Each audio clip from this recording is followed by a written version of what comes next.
So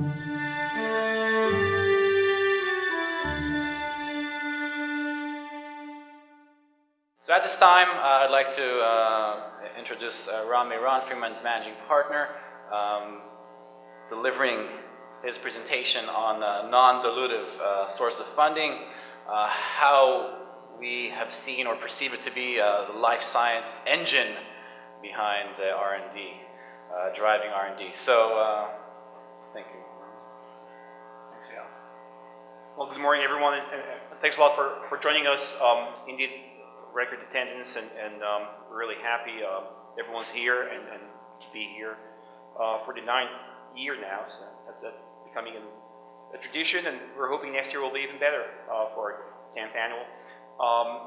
I will try to talk today for a little bit about why we believe non-dilutive sources of funding for research and development in life sciences is a strategic source of funding. In fact, more than that, it's really the engine driving research and development in life sciences forward, and how to approach and maximize one's potential to get funding from these sources. For those of you who do not know who FreeMind is, and I'm sure if you just dropped your card at the fishbowl out there, you'll start getting some mass emails momentarily, but very briefly, FreeMind is a consulting firm. We've been around for the past 15 years almost.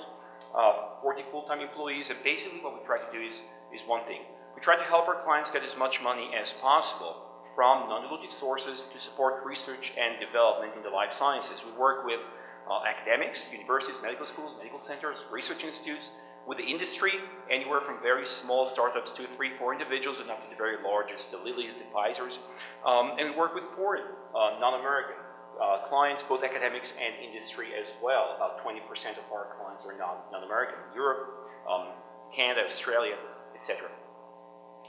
So, life science R&D investment, the way we look at it, to a great extent, there are 3 pillars, 3 main sources of funding available to support research and development throughout the process, from very early stage all the way to late stage clinical. And of course, you all know that the public markets and the availability of funding through those routes, which is somewhat better compared to last couple of years. Walking around JP Morgan is always an indication to the atmosphere, and 2, 3 years ago you would see sad faces walking around the halls of the San Francisco, West End of San Francisco, and I think today it's slightly better.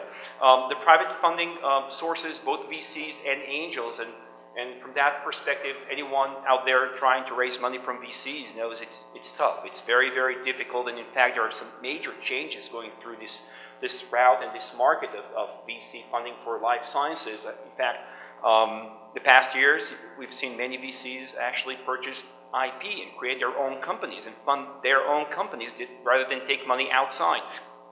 And then you've got non-dilutive sources, governmental investment sources, in America, of course, NIH, DoD, private foundations. In Europe, the new Horizon 2020 program that is just starting now, and in Asia as well. So these are the main 3 pillars of research and development support and funding. And when you're looking at the cost, or what's going on there in the market, I think it's very clear. Again, these are numbers that everyone knows and understands. The cost of developing new drugs is increasing. It's becoming very, very difficult and very, very expensive. And it takes a long period of time to do that.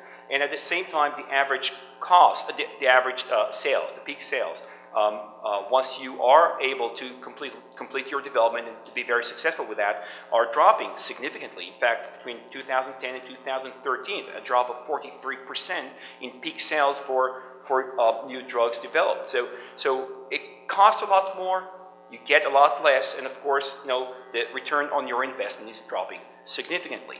I think to a great extent that explains why the private markets, the VCs and the public markets and all those, why they hold back, why they do not invest as much as they used to. To a great extent, the model, the standard VC model, has not proven to be a successful one from a financial perspective in the life sciences. Now, when you look at the same time at non-dilutive sources of funding, then this really a great essay, paper that we've reviewed, published by Milken Institute, it was late 2012, presents an astonishing number.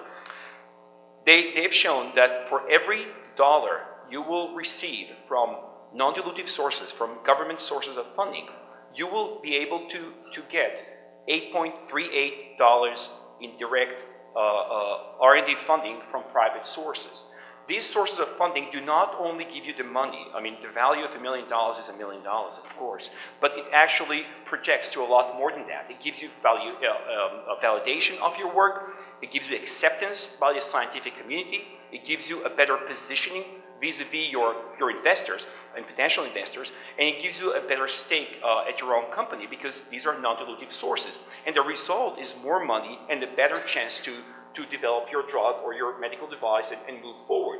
And the result, not very surprisingly, is that historically 50% of every approved drug by FDA has been funded at any particular point of time through its development by NIH.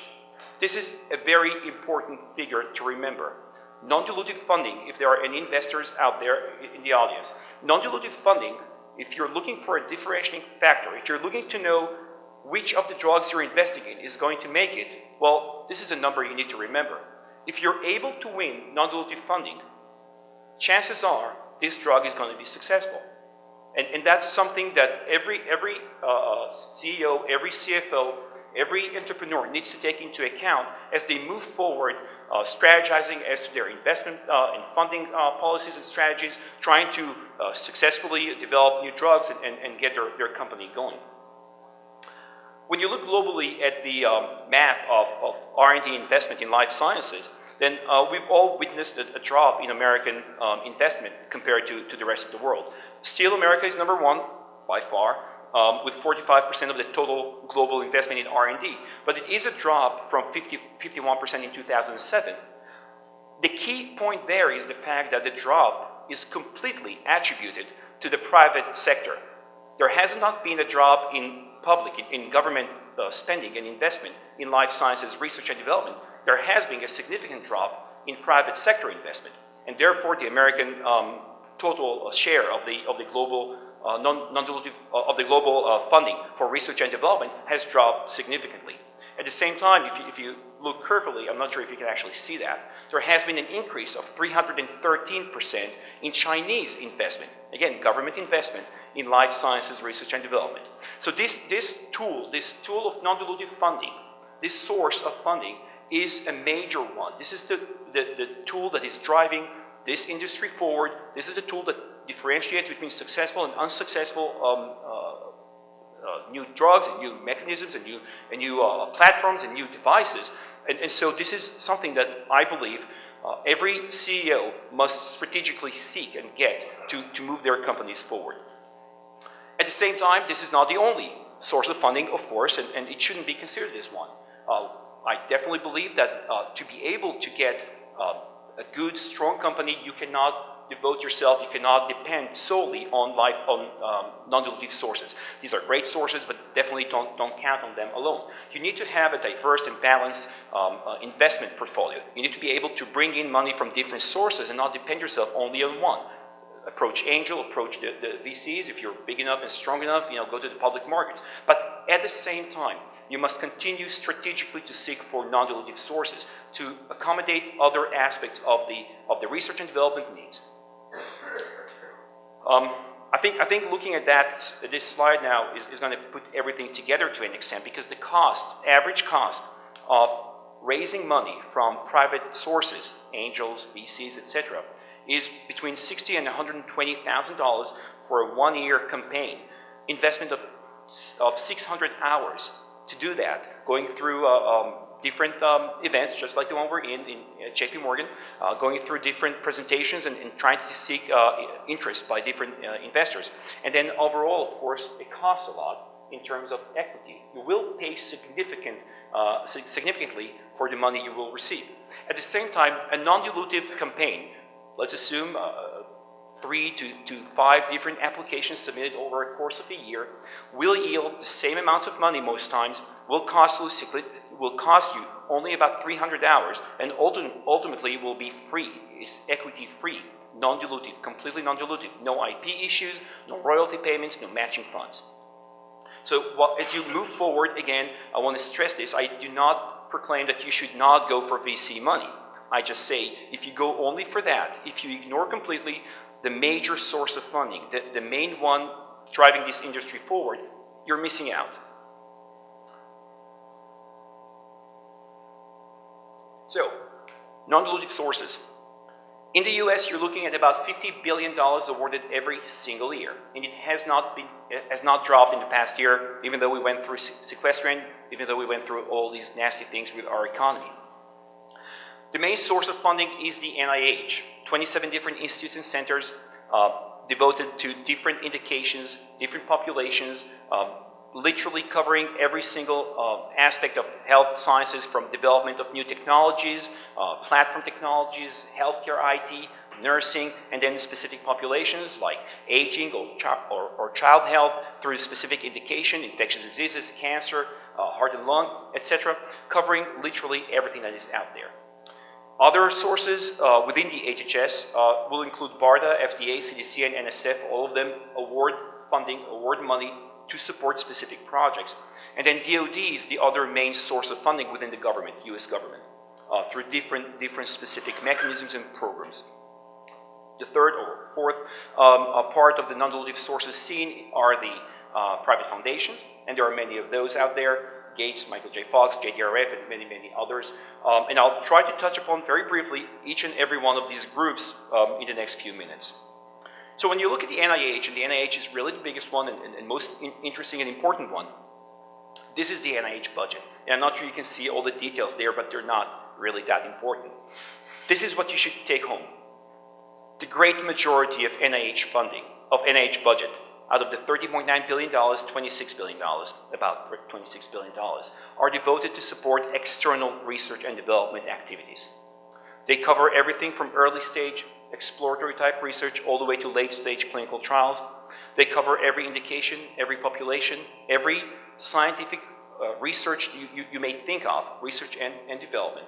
And when you look at the breakdown of the budget, again, you can't really see every detail, I assume, but the left-hand sidebar, the tall one, represents clinical research as an example, and all of the others are different indications. Now, for your particular $1 million, $2 million, $5 million project, it doesn't really matter if the institute you're trying to approach has a budget of $400 million or a budget of $5 billion for this year, because the success rates are not determined only based on the budget available, but also based on competition. How many applications are submitted, and what is the review process, what are their priorities. So when you approach that, you need to remember two things. Number one, there's probably money out there relevant for you. Number two, it's not enough to know that. You need to identify the particular opportunity that will fit your needs. So overall, as I've mentioned, every single aspect of the medical device, non-dilutive of the medical device process could be supported through non-dilutive sources. These are some of the mechanisms listed in the blue, and then through the development of new drugs as well, the very same thing. Every aspect, every part of the development of a new drug, every part of the process could be covered through specific NIH mechanisms that are designed to do just that. There are three main types of submissions or mechanisms available through NIH. The main one actually is this number two, unsolicited applications. NIH, about 70% of all NIH awards are unsolicited. There is no call, there is no specific focus, there is no specific request for any particular type of research.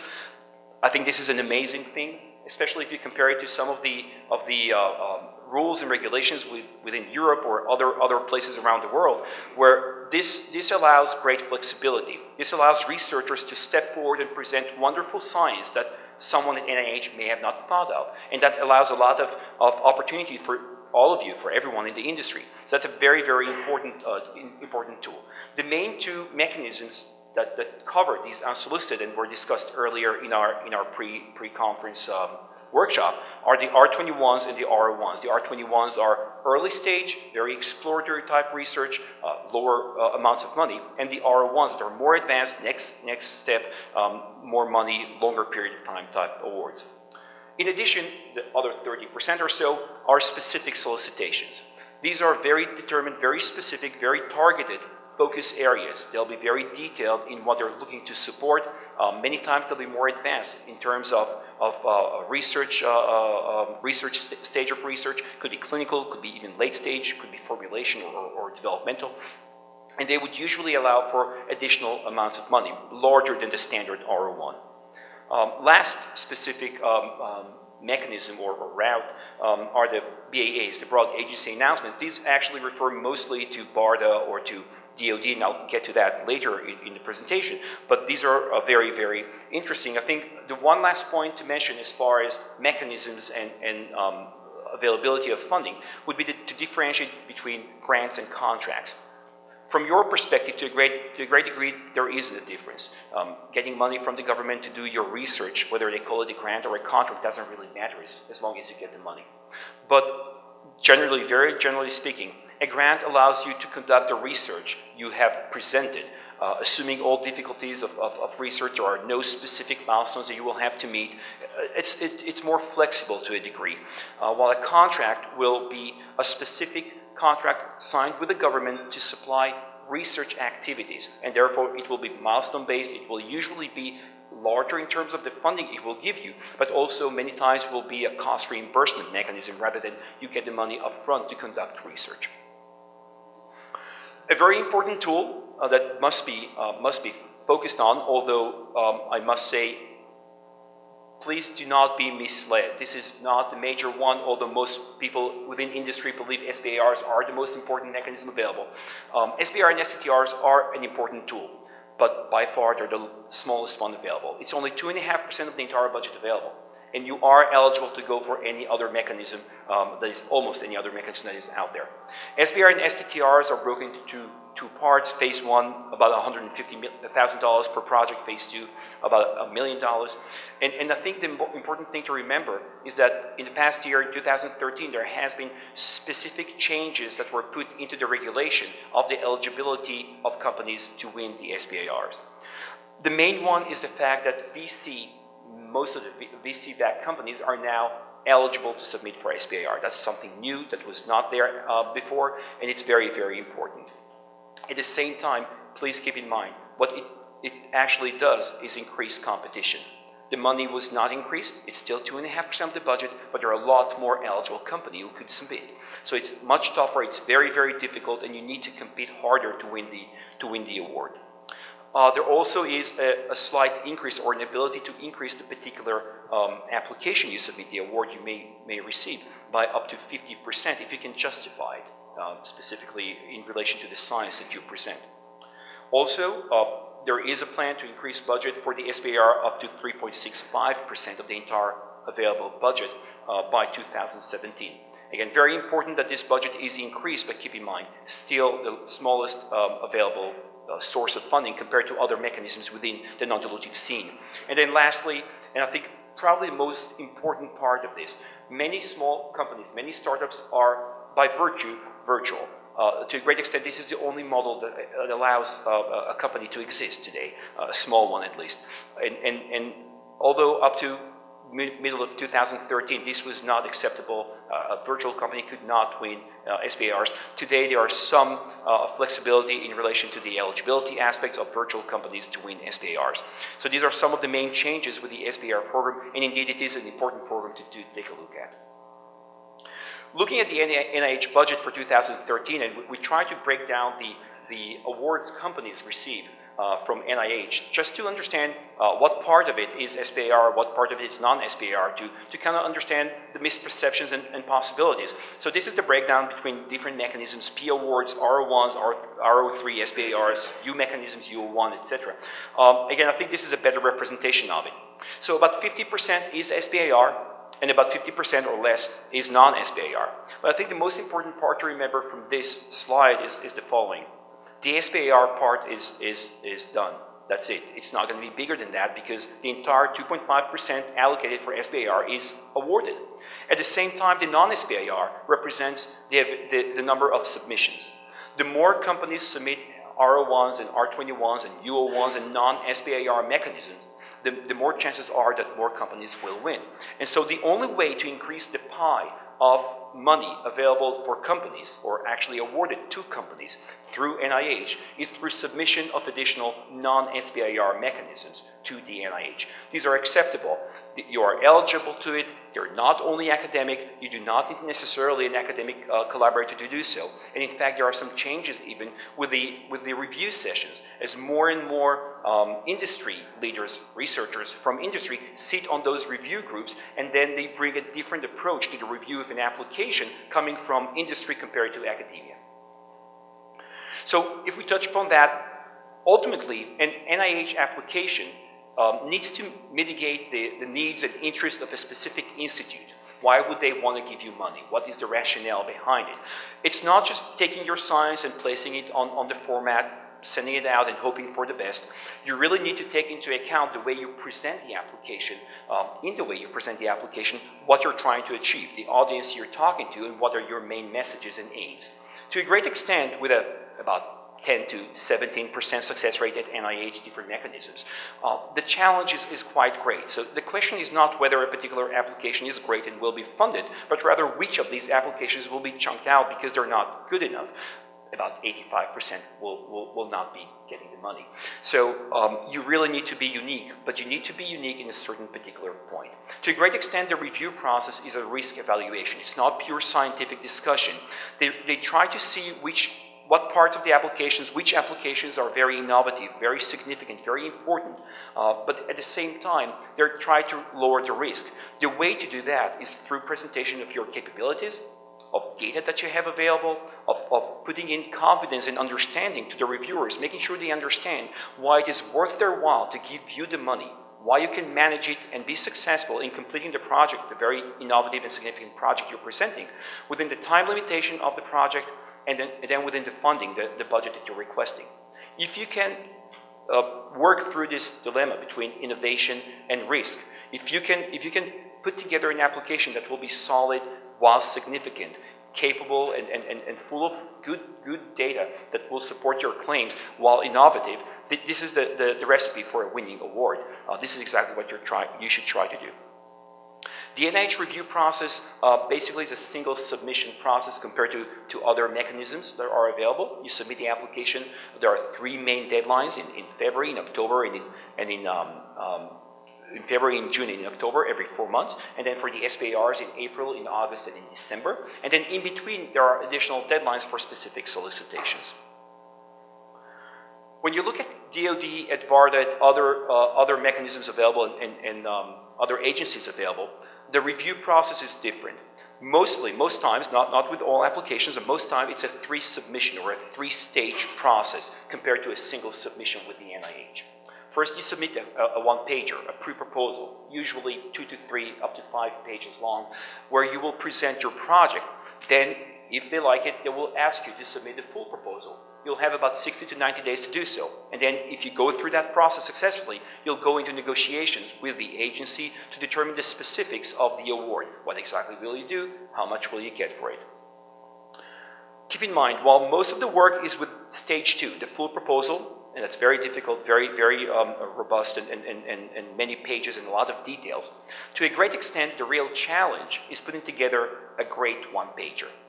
Summarizing 400 pages into 2 and still making sense, presenting your budget and justifying it, presenting your capabilities and the goal within your research, the innovation, the significant, in 1 or 2 pages is a real challenge. And the actual cutoff is done at this stage. The success rate of applicants who are asked to submit a full proposal is not bad. It's not bad at all. But to go through the initial stage, it's really difficult. It's about 5 to 10%. So while sometimes people may think, oh, that's just a 1-pager, I'll just put something together and throw it out there.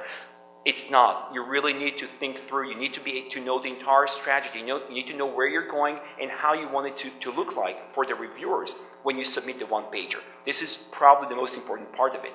Once you're called to do the rest of it, you've got time to bring in every other thing that you have available and present it in the best way. And by the way, going back for a second to the SBIRs, that's the exact same view you must take looking at the SBIR program. If you submit a phase 1 SBIR, not knowing what your phase 2 will be, not knowing how you want to present your phase 2, there's no point in it. I mean, you may win the SBIR phase 1. Chances are you're not going to because the success rate is really low. But if you win a phase 1 and not go through with a phase 2, there's no point in it. For $100,000, literally, it's not worth the trouble. But if you know what you're going for, if you know how you want your phase 2 to look like, what results you need when you complete your phase 1, how much time you want to dedicate to it, if you have in your mind or even written up a phase 2 as part of your phase 1, even when you submit just the phase 1, not the fast track, then it puts you in a much better position to be able to complete that work and move on to win your phase 2 as well. So I'll just go through some other agencies that are very interesting in our mind, very, very relevant to many of the people here. BARDA is an HHS agency, Health and Human Services Department, and it's the chemical, biological, radiological, and nuclear agency supporting research within those fields. So you know, pandemic vaccines, other incidents, and possible attacks for the great population. They're charged with developing solutions, both diagnostics and therapeutics, vaccines and others, to support these aspects that they're in charge of. And to a great extent, their focus is from phase 1 up to including phase 3 clinical trials. So usually they will not step into earlier stage research. They will focus on the later stage, more established research, and to a great degree, they will build on the work conducted and supported by NIAID, National Institute for Allergies and Infectious Diseases within NIH, who will support the very same targets, infectious diseases, etc., in earlier stage basic research and developmental stages, preclinical, translational, up to phase 1. So they literally complete each other. Keep in mind the BARDA mission is to prepare drugs and vaccines and diagnostics for stockpile, so the government can actually buy those and have them available for whenever an accident or an attack happens. So when you step into that process, if you are successful, of course, if you win the awards and you can continue through the process, then it's really one of your main customers right there, ready to move forward with you. So it's not just submitting for applications; it could have an actual commercial aspect to it in the long run, of course. And then lastly, you need to keep in mind when you're looking at BARDA, they're probably one of the most welcoming agencies out there. They're very much happy to speak with you. They conduct tech watches, meetings with prospective possible applicants. They will review your work with you. You'll fly down to DC, meet with them. They'll give you their feedback. They'll tell you why it's good or not, what you should do to move forward. And you definitely need to get in touch with them to understand their needs, to understand their interests prior to trying to submit. This is a very important step in the process of getting a large BARDA award. And BARDA awards could be very, very large, in the $60 million, $100 million area there, so very important and large.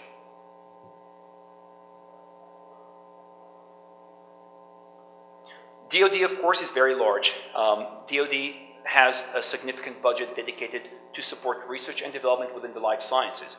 But I think one of the most important things to remember as you look at DoD and consider DoD is to remember that they do not support only military-related work.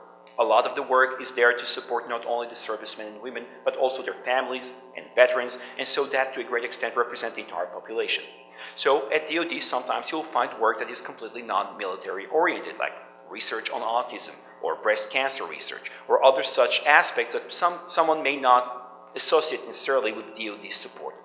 In addition, some other aspects that may have civilian aspects to them will be very much of interest to DoD for their military applications. So accidents and trauma, brain trauma, injuries, etc. are very much interested, DoD is very much interested in those, but they have, of course, significant civilian aspects to them and could present a great opportunity from a market perspective as well.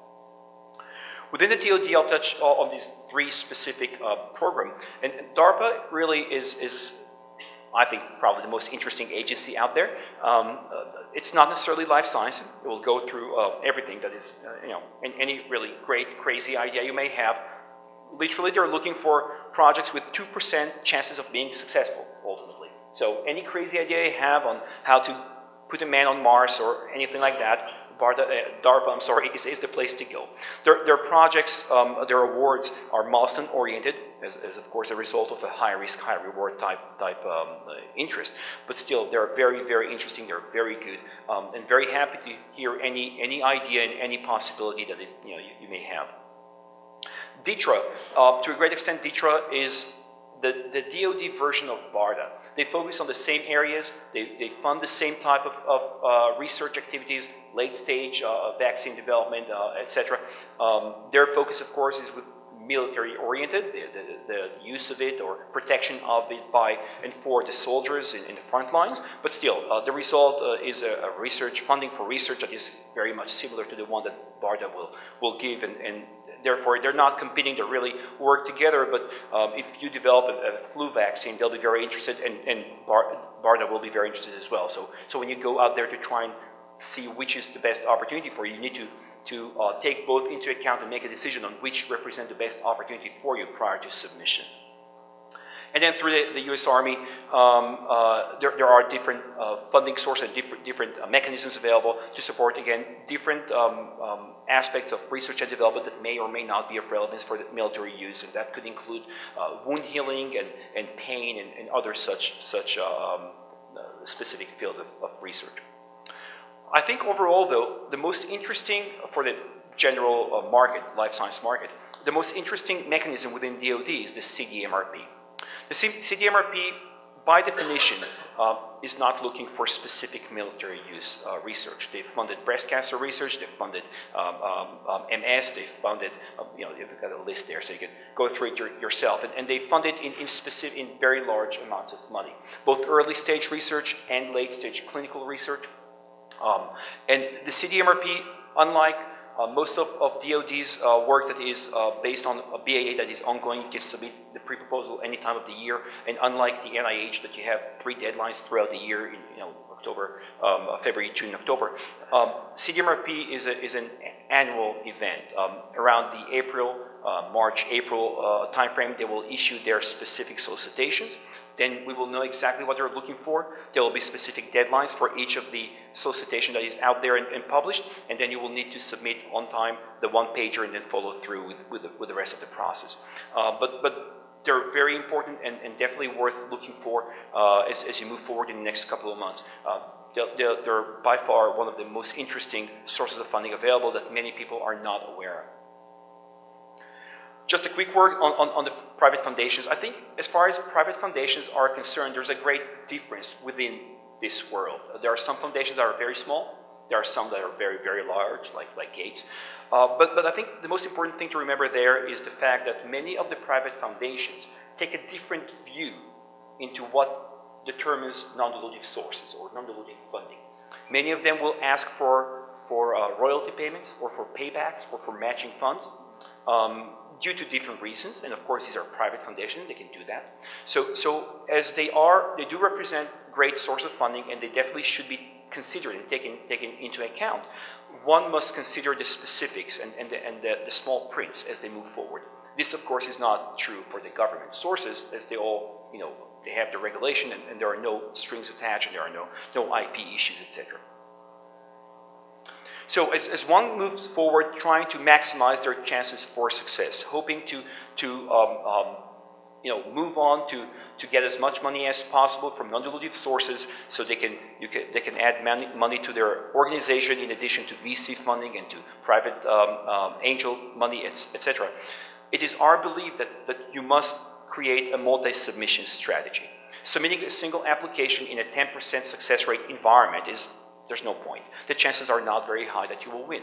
At the same time, if you know where you're going, if you're able to identify the specific opportunities out there, if you understand the Institute's view and interest prior to submission, talk to the program officers, understand what they're looking for and what has been funded in the past and why, then you can create a multi-submission strategy. You know what to submit where, and most importantly, you can take those different opportunities and harness them to support your own strategy. Trying to get some free money, if you will, for something that will really not be relevant to your work, to your strategy, to where you're trying to be from a business perspective is worthless. You need to understand where you're going. put together a 5-year plan for your research, and then see what funding opportunities may be able to support that. Most likely, you'll have more than one for any particular indication, for any particular research you want to conduct. So you need to identify all relevant opportunities. You need to be able to understand what are their pros and cons, advantages and disadvantages, and plan for multiple submissions. But as you move forward with actual submission for each application, also you need to strategize. You need to understand which mechanism is the most relevant for you. You need to understand how exactly to present your science vis-a-vis the needs and interests of the institute, vis-a-vis the risks and evaluation that it may go through, and your own data that is available. You need to be able to bring in consultants and partners and collaborations only when necessary. Dropping names is not going to help you unless they're actually going to do some work and move forward the project and can actually be accounted for the time that they're supposed to do. I mean, if you bring some Nobel laureate and you're going to say that 70% of their time is going to work for your company, but they're not listed as an employee, I don't think that will go through. You need to actually make sense in terms of the product. You need to understand the reviewer's perspective and be able to present a complete and comprehensive approach, dealing with the science, dealing with the administrative aspect, dealing with the financial aspects, justifying the budget in a perfect way, and really overall not only presenting yourselves as great scientists. Only great science will win the award, no doubt. But also presenting yourselves as managers, being able to manage a $5 million, a $500,000, or a $50 million project, depending on what you're submitting. Through this very specific process, then you're able to not only reduce the risk for a specific application, but also increase your chances for success overall to bring in significant amounts of money and turn this non-dilutive funding into a strategic source of funding for your organization. A few more words about FreeMind. So we are 40 full-time employees, as mentioned earlier, basically broken into two groups. A smaller group of analysts, all with great experience, knowledge, PhDs. Our chief analyst conducted the earlier workshop, Guy. Again, he's in the back, and if there are any questions, he'll be very happy to answer later. And then a larger group of managers and writers. And basically we go through we're trying to become a tool for you, for our clients, to increase your chances for success. Going through the process of identifying different funding opportunities, going through the process of actually presenting you with the priorities and prioritizing this list, and then helping you put together the application itself. We do that through two core services, and we do that together with you, with our clients. First, a strategic assessment. The aim of that is to fully understand what it is that you do, what exact work you plan on doing for the next 10 years, for the next 2 years, maybe even longer. Understand the aims, and then being able to identify every possible funding opportunity out there that could support your work. And then based on that, create a strategy for multiple submission. The next core service is to help you write the application. So that's basically what we try to do. And again, this is a comprehensive work done with our clients throughout the process all the time, kind of a ping pong going back and forth of identifying opportunities, of putting together applications and submissions to create a multi-submission strategy that ultimately will bring you more money and turn this into a strategic source of funding for your organization. So this is pretty much it as far as my role here, and I'm very happy that you were able to join us. I think there's much greater presentations coming up afterwards, a lot more interesting than mine, and I hope you can stick around. And if you have any other questions, I'm very happy to answer. Thanks a lot.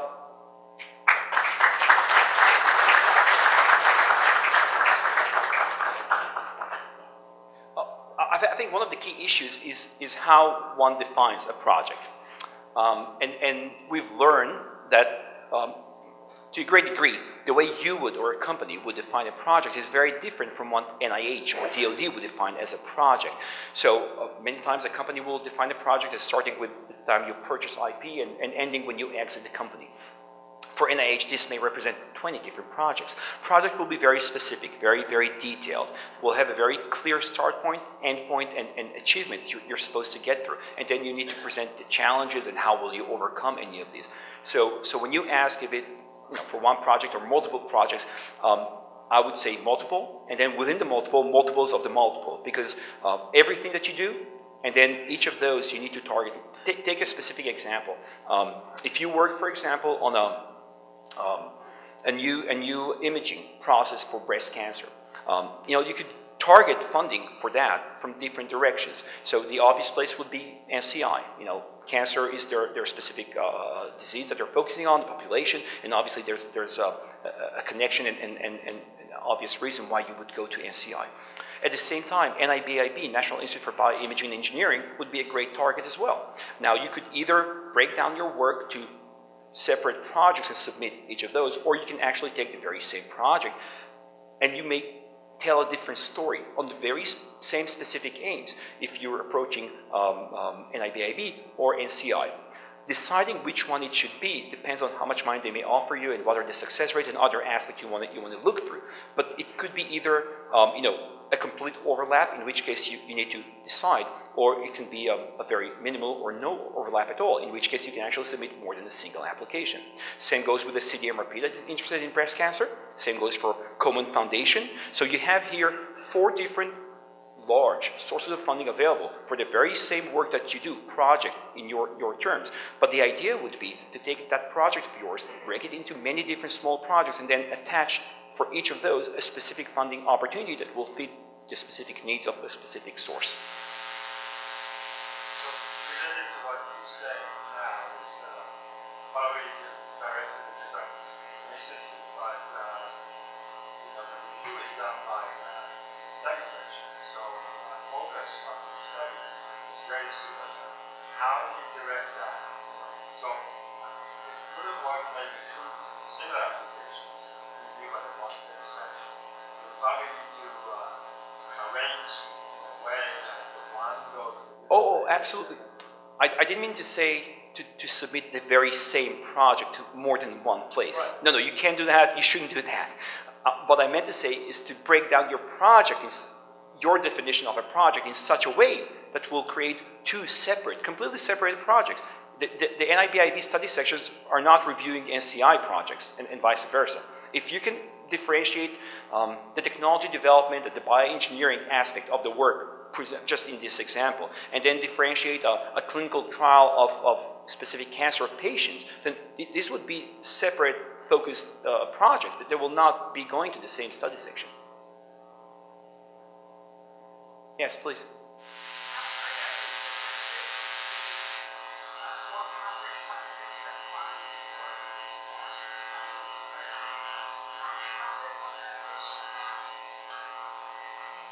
Most cases, officially, no. But I mean, I won't lie to you. The fact that a Harvard professor submits an application brings in some prestige and understanding of their capabilities and the environment that allows a better positioning. Let's put it this way. At the same time, ultimately, it is the science that is judged and reviewed, and the funding is determined based on what science you present. Being a Harvard professor with bad science will not give you the money. When you compete with a Harvard professor at a study section, the question will be, what did you present? All these R1s I've presented earlier that were won by companies, they were competing with Harvards and with Dukes and with academic researchers, and they won. The fact that they won doesn't mean that the Harvard is not considered to be a good place to conduct research in. It just means that the particular project at this particular study section, the one coming from the company was a better one. So I don't think there's a predetermined decision to allow only academics to win. But historically, of course, it has been the case, mainly because of the number of submissions. The only way to overcome this is to be able to identify good non-SBIR programs to submit to, and then just submit as many as possible. And absolutely, I think the atmosphere is changing. The view of for-profit, of companies submitting and winning awards it's changing. The number is increasing every single year. Every single year. I mean, you're looking at almost $1 billion in 2013 awarded to companies through non-SBIR mechanisms, R01s, R21s. Yes, please. Can you give us an idea of the timing that you submit a non-solicited application? I'm assuming when you talked about the deadlines, that's for the non-solicited ones. What's the general timeline? Actually, it's very specific. 8 months. Basically, within 4 months, the review will be conducted. You will get a score and very detailed review after that. Based on this score, you will have a pretty good idea whether you're going to have a good chance of winning or not, but this is not the final decision. Final decision will be made by the council of the specific institute 4 months after. So total for from start to finish to a final decision is on average 8 months. That's for NIH. DoD is slightly different. It may take shorter, usually it takes longer. It's actually not, NIH review is conducted by an external group, peer review. DoD is internal and is conducted by individuals. So this may mean faster or slower. Usually it'll be slower. Usually it could be, especially the very large contracts, DoD awards, then including the negotiation phase and all that, it could be up to even 18 months before you complete the process. A quick second part. Sure. You did say that for SBIR, it's no foreign companies. That's still the case. Absolutely. SBIR is designed to support American companies, and that's the case. What about a subsidiary, a U.S. subsidiary of foreign? Well, the definition with the SBIR, actually it's not SBIR, it's the SBA regulation, it's ownership of companies. So if you're a German company that is owned by Americans and has a subsidiary, then the ownership is by Americans, and that's fine. But if you're owned by non-Americans, 51%, then you're not eligible. The question will be about ownership and where research is conducted. It needs to be conducted in the US and needs to be owned by Americans. Please. So they haven't relaxed that specification that work that's being done with the contractor has to still be in the US? Or For SBIR, you mean? Yeah. Yes, for SBIR it's the same. They haven't changed that. SBIR is the same, but there are no foreign regulation limiting foreign submission or awards for anything beyond the SBIR. So R01s are actually, if I remember the number correctly, about $1.3 billion last year were awarded in non-American projects. So not through SBIR, of course. So I meant your company's US based, but you do pharmacology or something offshore. So you can do that through non-SBIR mechanisms. Yeah, okay. Please. I missed a bit of your lecture, so you may have covered this. Can you comment on the relative merits on SBIRs and SBIR? Well, the basic difference between an SBIR and STTR is the collaborative aspect with an academic. The STTR is a part of the SBIR program. I think the main difference is the fact that it's there to assist with such collaboration. And so some of the regulations relating to SBIRs, such as conducting the research within your organization and such, are not as tight. You can do some of it with a partner university. Beyond that, on average, success rate is better for STTRs compared to SBIRs. Still, phase 1 is much harder to get than the phase 2. And still, I believe you need to plan ahead and know what your phase 2 should look like before you submit your phase 1, because it needs to be continuous to an extent, even if it's not a fast track. But there are many other academic industry collaborations or mechanisms that support collaborations between academia and industry within NIH, within other sources of funding, non-dilutive funding. There are UO1s that are designed to support collaboration. There are R01s that are specifically looking for solicitations based on an R01 format that are looking specifically for such collaborations. So again, just like in the other available mechanisms, the STTR in this case is definitely something that you should look at, but not the only mechanism available to support the work that you do. And one last thing, I think it's right here. At 1 o'clock, we will have a discussion on academic and industry collaborations and funding for it, and a great panel of individual CEOs and with great experience. I think that could answer a lot of your questions there. So you mentioned that SBIRs is quite low percentage rate. If you have solicited, what percentage do you have approved? What is it in your About the same. Overall, success rate is not great.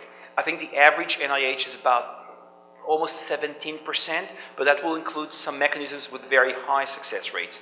So on the standard, it's much lower than that. But there is a major difference between an SBIR phase 1 and an SBIR phase 2.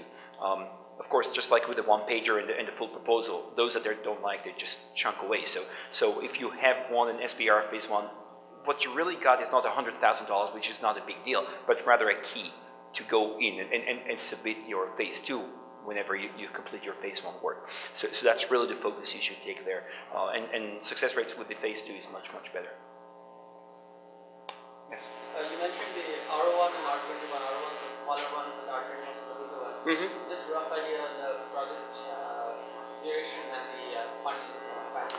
So R21's standard would be $275,000 up to 2 years, direct cost. On top of that, there are indirect costs for American companies, usually about 25 to 35% on top of the 275. For foreign companies, 8% flat. Up to 2 years, I've said that. And then R01s are a bit more complex. Basically, an R01 will allow up to $500,000 a year in direct cost up to 5 years. That's $2.5 million plus indirect. Again, 8% for foreign and up to 25-35% for local American companies. But there is a process allowing for projects to ask for additional for funding beyond the $500,000. You need to go through a pre-proposal, a pre-approval process with the specific institute you're trying to get the money from, and then if you can seek this approval ahead of time from the program officers and from the director of the institute, you will be able to submit for more than that, and there is no limit. I mean, if you get an approval to submit more than $1 million a year up to 5 years, it could be $1 million and one, it could be $50 million. I mean, in theory, of course, they will review the specific budget and will give you the pre-approval based on what you're asking for, but theoretically there's a way around that, but it's complex. It's not very easy. Last question, anyone? Well, in any case, I'm around here all day. Very happy to speak to all of you, and thanks a lot for coming in. Stick around. I think it's going to be a lot more interesting later. Thanks a lot.